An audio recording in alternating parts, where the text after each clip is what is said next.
आपल्यासोबत सध्या काही अभ्यासक आहेत.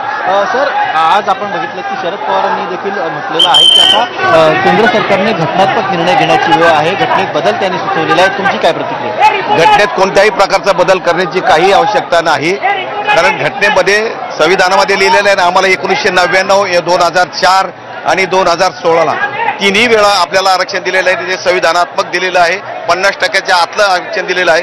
शैक्षणिक आणि सामाजिक आम्हाला मागासले पण सिद्ध केलेलं आहे. आणि त्यामुळे आजही ज्या वेळी आपल्याला आरक्षण द्यायचं मी म्हणतो, तर मी तर त्यांना सांगितलं की सरकारने आणि मी स्वतः सांगतो की मला 1 तास लागेल फक्त ओबीसी मधून आरक्षण द्यायला. आज शिंदे समिती जरांगे पाटील यांची भेट घेऊन गेली आणि त्यांनी हैदराबाद गॅझेटला तत्वतः मान्यता दिली असं निघताना सांगितलं. त्याचा नेमका अर्थ काय? नाही, हैदराबाद जरांगे पाटलाचे सर्व गॅजेट लागू करायची मागणी आहे. त्यांनी हे मधला तडजोडीचा मार्ग काढलेला आहे की आम्ही आता हैदराबाद गॅजेट लागू करू. हे तर जरांगे पाटलाची इच्छा आहे, सगळेच गॅजेट लागू झाले पाहिजे. हैदराबाद गॅजेटनं मराठवाड्याचा प्रश्न मिटतो हे जगजाहीर आहे. पण जरांगे पाटील आता मराठवाड्याचे नेते नाही, ते महाराष्ट्राचे जगातल्या तमाम मराठ्यांचे नेते आहेत.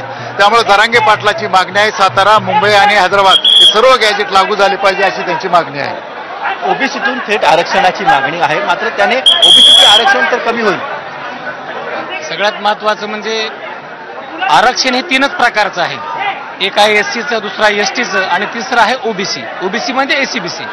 आणि हेच आरक्षण न्यायालयामध्ये टिकतंय. इंदिरा साहनी केसनुसार कमी होणार की नाही होणार? जर मराठा समाजाला ओबीसीतून आरक्षण दिलं तर ओबीसीचं आरक्षण तर कमी होणार ना?